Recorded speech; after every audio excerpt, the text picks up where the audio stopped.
सहना भवतु सहना भुनक्तु सह वीर्यं कृपावहै तेजस्विनावधीतमस्तु मा विद्विषावहै। ओम शांति शांति शांति। संत वाणी अनमोल वचन। संतों का जो अनुभव है, संतों का जो वचन है, वाणी है, विचार है, हमारा भाव है, वो सबों के लिए कल्याणकारी है।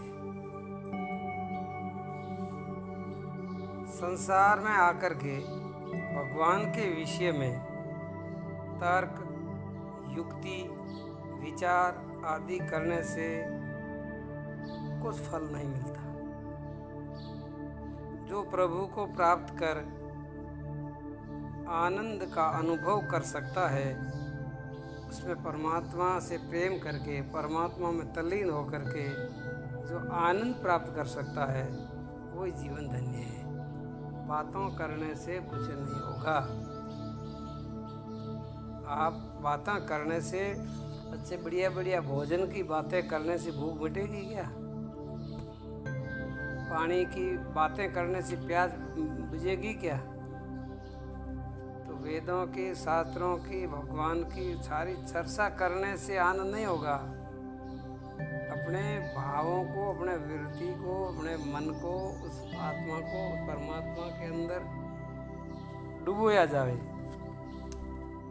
उसको प्राप्त करके आनंद का अनुभव किया जाता है, वो जीवन धन्य होता है। तो इसीलिए सभी मनुष्य जन्म जन्मांतरों में कभी न कभी भगवान को देखेंगे ही। हमें इसका मतलब तो बहुत लंबा समय है। कभी न कभी का मतलब करोड़ों जन्म बीत सकते हैं, अरबों जन्म भी बीत सकते हैं। आखिरी में हम सब है तो भगवान के ही भाई, बनाया तो सबों को भगवान नहीं है, तो भगवान की याद तो सबों को आती ही है। या भगवान की नहीं तो आनंद की भूख तो सबों को लगती है, तो समझो ये भगवान की भूख है।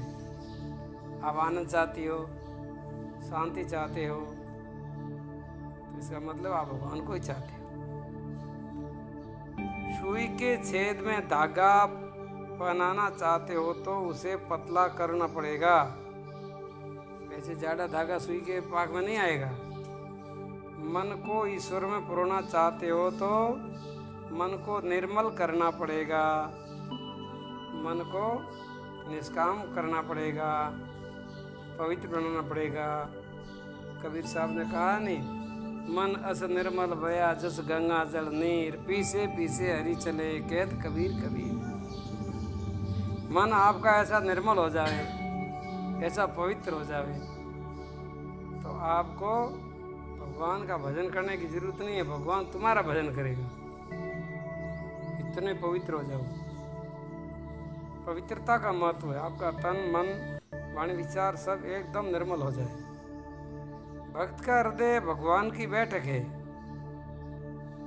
भगवान का बैठते हैं, प्रेमी भक्तों के हृदय में भगवान बैठते हैं। वापस हम बढ़ते हैं। संसार में जो जितना सह सकता है वह उतना ही महात्मा है। सहन करना, ये महात्मा के लक्षण बताए। सर्दी गर्मी सहन करो, भूख प्यास को सहन करो, मान अपमान को सहन करो। इन सब उर्मियों को जो जितना सहन कर सकता है उतना ही वो महात्मा होता है। जिसका मन रूप चुंबक यंत्र भगवान के चरण कमलों की ओर रहता है, उनके डूब जाने या राह भूलने का कोई डर नहीं रहता। जिनका मन रूपी यंत्र जो है भगवान के चरणों में लगा रहता है, भगवान की याद में, भगवान की स्मृति में, तो फिर उनको कोई भी कहीं भटकने का, भूलने का कोई डर रहता ही नहीं है। वो कोई भटकता ही नहीं है, क्योंकि असली अपना लक्ष्य वही है। साधना की राह में कई बार गिरना उठना होता है, परंतु प्रयत्न करने पर फिर साधन ठीक हो जाता है। साधना के मार्ग में साधक कई बार गिर जाता है, फिर उठता है, फिर गिरता है, फिर उठता है, फिर गिरता है, लेकिन हिम्मत नहीं हारना चाहिए। प्रयत्न करते रहना चाहिए। कल नहीं तो आज, आज नहीं तो कल अवश्य ही सफलता मिलेगी। नहीं हम पहले से निराश होकर बैठते ना, होता कुछ है नहीं ना, क्या करें। ऐसा नहीं, प्रयत्न करते रहो। सर्वदा सत्य बोलना चाहिए। ये एक साधारण सीधी बात है। जितना हो सके इतना सत्य बोलने की कोशिश करें। कली काल में सत्य का आश्रय लेने के बाद और किसी साधन का फिर काम ही नहीं रहता। सत्य ही कली काल की बहुत बड़ी तपस्या है। कबीर साहब का जहाँ सांस ना क्या सांस बरोबर तप नहीं, झूठ बरोबर पाप। सच्चाई के बराबर कोई तप है ही नहीं। सांस बरोबर तप नहीं, झूठ बरोबर पाप। जहाँ के हृदय सांच है तहाँ के हृदय आप। सारी साधना इसमें आ गई। सत्य है। सत्य क्या है? वैसे तो सत्य परमात्मा है, लेकिन अपने व्यवहार में परमात्मा को उतारना है तो सत्य बोलें, सत्य देखें, सत्य सुने, सत्य करें, सत्य का संग करें, सत्य व्यवहार करें। यही तो है, और क्या है। ये कोई कम बात नहीं है, ये बहुत बड़ा तप है। संसार के यश और निंदा की कोई परवाह न करके ईश्वर के मार्ग पर आगे चलते रहना चाहिए। एक महात्मा की कृपा से कितने ही जीवों का उद्धार हो जाता है। ये संतों की जो वाणी है ना, ये कोई ज़्यादा एक विषय पर नहीं चलेगी। ये एक एक सूत्र रूप में अलग अलग पॉइंट दिए हुए हैं। एक शब्द के ऊपर आप लंबे विस्तार कर सकते हो, ऐसा इसके अंदर रहस्य मर्म भरा हुआ है। एक महात्मा की कृपा से कितने ही जीवों का उद्धार हो जाता है। एक महात्मा। साधक के भीतर यदि कुछ भी आसक्ति है तो समस्त साधना व्यर्थ चली जाएगी। आसक्ति या शरीर की आसक्ति, धन से आसक्ति, परिवार से आसक्ति, संसार के आसक्ति या मान बढ़ाई की भूख वगैरह ऐसी रहेगी तो साधक की हुई साधना निष्फल हो सकती है। इसलिए अनासक्त रहिए। गीता, संपूर्ण गीता का उपदेश अनासक्त भाव पर ही है। किसी के साथ आसक्त न बढ़ो। जो ईश्वर में नित्य डूबा रहता है उसकी प्रेमा भक्ति कभी नहीं सूखती, परंतु 2-1 दिन की भक्ति से ही जो संतुष्ट तो निश्चिंत रहता है, सीके पर रखे हुए रिश्ते घड़े से जल के समान वह भक्ति 2 दिन बाद फिर सूख जाएगी। सीके में रखा हुआ घर पानी बूंद बूंद करके सूख जाता है। तो भक्ति कोई 1-2 दिन का काम नहीं है। भक्ति तो सतत की जाती है महाराज, जिंदगी भर की जाती है, अंतिम श्वास तक की जाती है। वो भक्ति आपको कल्याणकारी होती है। थोड़ा दिन कर ली, भक्ति हो गई, ऐसे होती है भक्ति। क्या थोड़ा दिन बस बन गए महात्मा, ले चले कमंडल आत्मा, चलो हो गए महात्मा।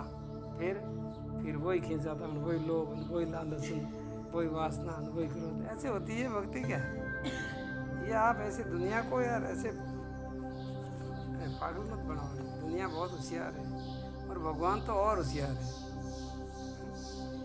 जगत में ईश्वर प्राप्त है पर उसके पाने के लिए साधना करनी पड़ती है। परमात्मा कोई दूर नहीं बैठा है एक जगह। परमात्मा कोई एक देशी नहीं है, वो तो सर्वदेशी है। कैसे कि जैसे दूध के अंदर घी एक जगह है क्या? तो यार तुम कैसी मूर्ख जैसी बात करते हो। एक जगह डाल के निकाल दो, के अंदर कोई डली एक जगह थोड़ी पड़ी है घी। जैसे पूरे दूध में घी समाया हुआ होता है, ऐसे ही परमात्मा सर्वव्यापक है, अणु अणु में व्यापक है, लेकिन बिना मंथन किए उनकी प्राप्ति नहीं होगी। कबीर साहब ने कहा नहीं क्यों, जैसे तिल्ली के अंदर जैसे तेल है, जो चकमक में आग, तेरा साईं है सब माही, या तुझ माही जाग सके तो जाग। जागने के लिए जो साधना करनी पड़ती है वो साधना से वो प्रकट होता है। प्रकट होने के बाद में दोबारा वो किसी के साथ मिलता नहीं, ये सिद्धांत की बात है। एक बार उनको प्रकट कर लो, और जिन्होंने प्रकट किया है उन्होंने साधना से प्रकट किया है। लकड़ी के अंदर भी अग्नि होती है, लेकिन उसको अग्नि से मंथन करते हैं तो आग प्रकट होती है, और जब आग प्रकट होती है तो उसी लकड़ी को भी जला देती है। ऐसे ही वो ज्ञान रूपी अग्नि है, वो प्रकट होती है तो सारे प्रपंच को जला देती है, सारे विकारों को जला देती है। जिस मन से साधना करनी है वही यदि विषयासक्त हो जाए तो फिर साधना असंभव ही समझो। मन से साधना होती है, मन अगर विकृत है तो फिर साधना शुद्ध कैसे होगी। जल में नाव रहे, जल में नाव रहे तो कोई हानि नहीं, और नाव में जब जल आ जाता है तो वो गड़बड़ होती है। आप संसार में रहो कोई खतरा नहीं है, लेकिन संसार आपके अंदर आ गया तो समझो खतरा है।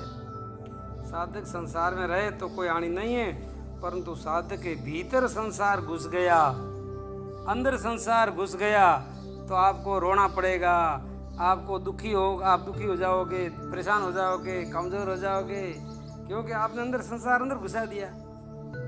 संसार को बाहर रखो, अंदर मत घुसने दो। मन और मुख को एक करना ही साधना है।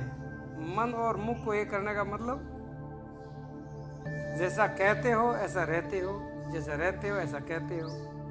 मन और मुख तुम्हारा एक हो गया। नहीं तो क्या है, कहना कुछ, करना कुछ, बताना कुछ, दिखाना कुछ, चलना किधर, ये सब क्या है। ईश्वर महान होने पर भी अपने भक्त का तुच्छ उपहार प्रेम पूर्वक प्रसन्न होकर ग्रहण करते हैं। ईश्वर सर्व महान है, ईश्वर संतुष्ट है, ईश्वर को कोई वस्तु की भूख नहीं है। सारे प्राणियों को वही तो देता है।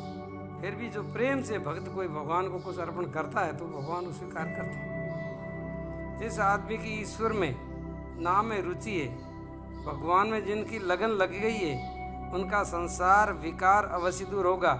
उस पर भगवान की कृपा अवश्य अवश्य होगी। भगवान में विश्वास है। अपने सब कर्म फल ईश्वर को अर्पण करते जाओ।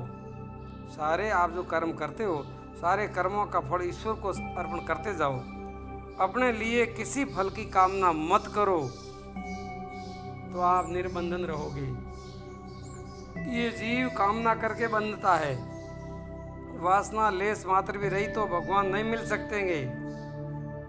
वासना रहेगी जब तक भगवान नहीं मिलते हैं। आपके और परमात्मा के बीच में बाधा क्या है? वासना की तो बाधा है। वासना हट गई तो सब एक है। अहंकार की आड़ होने से ईश्वर नहीं दिख पड़ते। ये अहंकार है, इसकी आड़ है। अहम बुद्धि के जाते ही सब जंजाल दूर हो जाता है। अहम बुद्धि, अहंकार भाव, देह अध्यास, प्राणाध्यास, अंतःकरण अध्यास, इंद्रिय अध्यास, ये सब भ्रम है, ये पर्दा है। ये हटते ही परमात्मा का अनुभव हो जाएगा। अब भक्ति मार्ग में क्या होता है? मैं प्रभु का दास हूँ, ये भक्ति मार्ग है। मैं उनकी संतान हूँ, मैं उनका अंश हूँ। ये सतत अहंकार रहे तो अच्छा है, ये अहंकार अच्छा है। ऐसे अभिमान से भगवान मिल भी जाते हैं। मैं भगवान का हूँ, ऐसा अभिमान आप कर सकते हो। लेकिन मैं संसार का हूँ, यह संसार मेरा है, वो अहंकार डूबेगा। मैं भगवान का हूँ, भगवान मेरा है, भले वो अहंकार है, लेकिन वो आपको तार देगा। जिनका साधन यहाँ ठीक है उनका वहाँ भी ठीक है, और जिनका यहाँ ठीक नहीं है उनका वहाँ भी ठीक नहीं है। मतलब जो आनंद से जीता है वो आनंद से मरता है, जो दुख में जीता है वो दुख में मरता है। दुख में मरता है तो आगे भी दुख रहता है। इसलिए वर्तमान में जियो, आनंद में जीना सीखो, तृप्त होकर के जीना सीखो, परम प्रसन्नता में जीना सीखो। भूतकाल भविष्य काल को भूल जाओ, वर्तमान में आकर के परम आनंद की मस्ती में जिए। इसी के साथ में आज की संत वाणी को विराम, फिर कल इसका सत्संग होगा। बोली सच्चिदानंद परमात्मा की जय हो।